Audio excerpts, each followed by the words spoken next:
Please subscribe, Myong Berceros TV.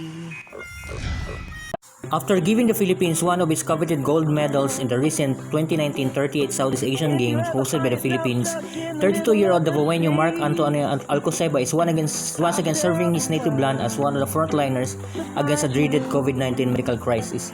Alcoseba, who won the gold medal in the SEA Games of Tennis, is serving as one of the law enforcers manning the quarantine checkpoints in Metro Manila as a member of the Philippine Army with the rank of Private First Class.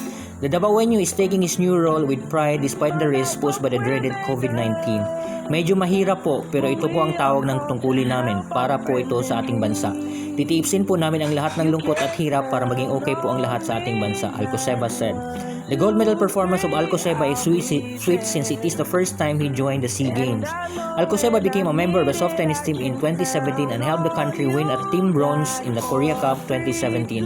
He also helped the Philippines win the team silver in the first Southeast Asian Soft Tennis Championship in 2017 and a team gold in Southeast Asian Soft Tennis Championship 2018. Before becoming a member of the Philippines Soft Tennis team, Alcoseba won a doubles silver medal for Davao region in the 2005 Palarong Pambansa while he was studying at the Rizal Memorial Colleges.